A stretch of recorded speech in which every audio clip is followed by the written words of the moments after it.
Alright guys, today is a really good day for me. I finally got my dream bandsaw here.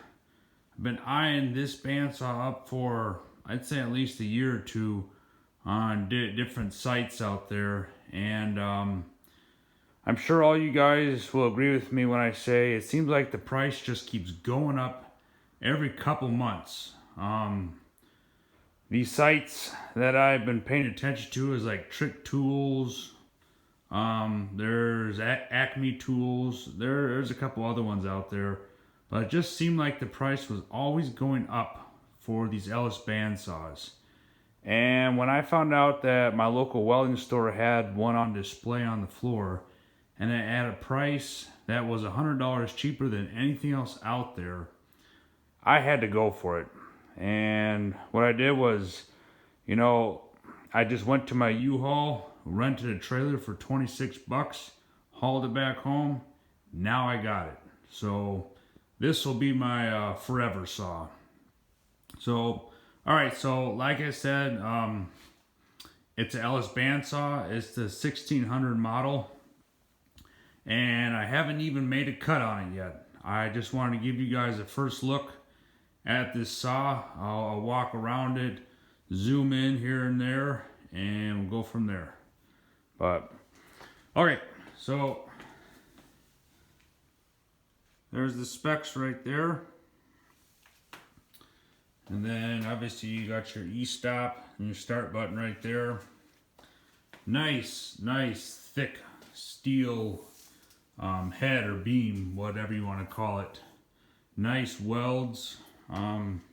Just a beautiful saw, and I know from experience from the one I use at work, it's one that'll hold up for a long time.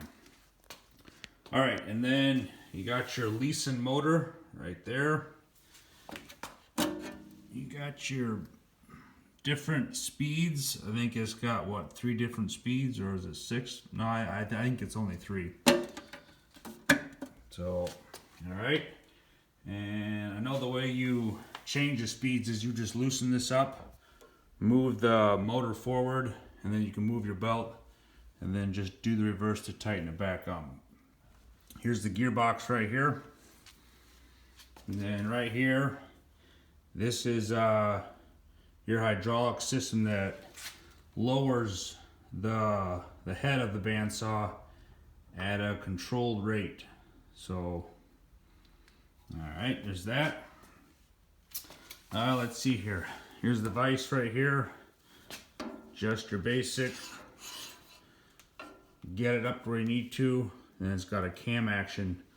Pull that handle down and it'll extend another maybe 1/8 inch or 3/16 to actually give it some clamping and get it nice and tight in there. Alright. And then right here, this is where you move this piece right here. It all depends on how big of a piece that you have on the table here that you're cutting. Say if you have a 2-inch wide piece, then you'd probably, you'd have, I'd say about 2.5 inches, from this side all the way up to this side right here.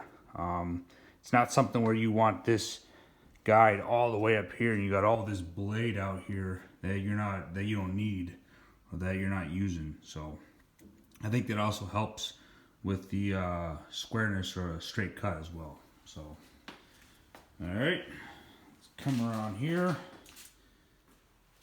get a straight on look right there. All right, here's your handle down here. This is what you use to move the saw around with. Go in there. There's a little cutout there, the little peg or yeah, something like that. Fit it in there. You just push that all the way back there if you want to get that out of the way. So then you got your tray, chip tray right here, all that good stuff. It'll catch all that stuff that comes off the bandsaw. Coming over here, Ellis. I will like it. And then up here you got this to just remind you which way the blade position is supposed to be when you put a new blade on. open this up. Alright. I think that's telling you like how much pressure you should have on the head. Alright, and there's the wheel, the blade. Close that back up. Alright, coming down here. This is the cleanest this saw will ever be. Obviously, brand new, of course, but open this up, and there's your other instructions as well.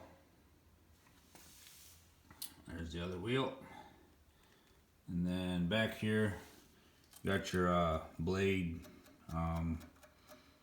what is it, chip removal, I'm not sure what they call it, but what it is as the blade passes by, this spins and it helps clean the blade off as it goes around.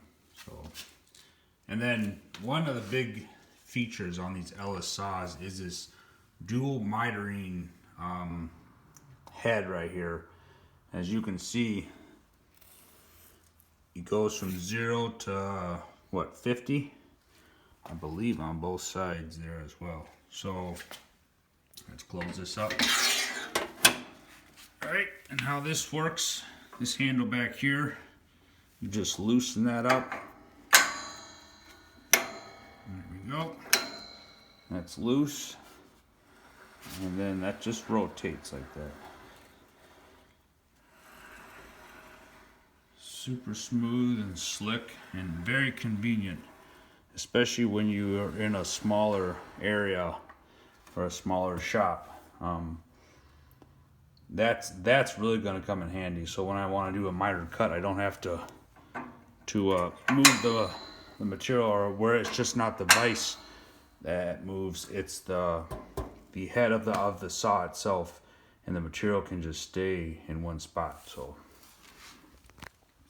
all right, let's see. I think that's about it for right now. Yeah, I think I covered everything. Come back around here again. But yeah, I'm just super excited about having this saw finally in my shop. But yep. Let's see some numbers real quick. Got a 1 horsepower motor, and as you can see, a Leeson motor, and the blade is 1 inch.